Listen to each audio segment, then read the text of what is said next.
தோழர்களே, இப்போது ராஜா நாம் எடுத்த முடிவை விமர்சனம் செய்திருந்தார். தோழர்கள் என்னிடத்தில் அதை பற்றியெல்லாம் கேட்டார்கள். நான் அதை பொருட்படுத்த வேண்டாம், கடந்து செல்லுங்கள், அதற்கு யாரும் எதிர்வினையாற்ற வேண்டாம் என்று பேசியவர்களிடத்தில், தொடர்பு கொண்ட தோழர்களிடத்தில் சுட்டிக்காட்டினேன், அறிவுறுத்தினேன்.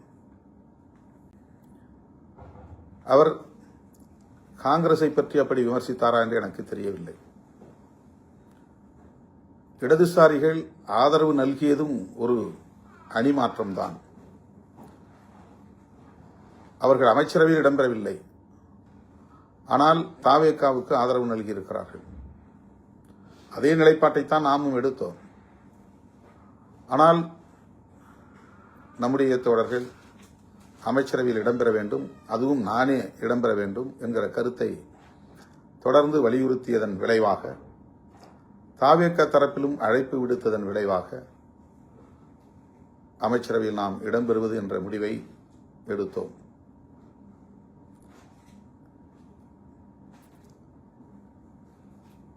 திராவிட முன்னேற்றக் கழக தலைவர் அண்ணன் ஸ்டாலின் அவர்களிடத்திலே இந்த ஆதரவு நல்குவது என்கிற முடிவை நேரிலே சந்தித்து, இடதுசாரிகள் எடுத்த முடிவை நாங்களும் எடுக்கிறோம் என்று சொல்லிவிட்டுத்தான் ஆதரவை நல்கினோம். அவர் அதை பெரிதாக எடுத்துக்கொள்ளவில்லை. அதனால் ஒன்றுமில்லை, நீங்கள் ஆதரவு நல்கலாம் என்று இசைவு தந்தார். அமைச்சரவையில் இடம்பெறப்போவதை அவருக்கு தெரிவிக்க முடியவில்லை.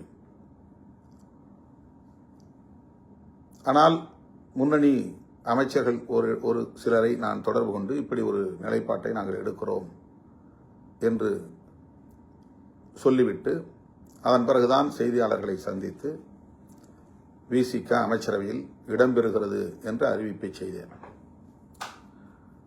திராவிட முன்னேற்றக் கழகத்தின் தலைமையிலான மதசார்பற்ற முற்போக்கு கூட்டணியில் விடுதலை சிறுத்தைகள் கட்சி 10 ஆண்டுகளுக்கு மேலாக தொடர்ந்து பயணித்து வருகிறது.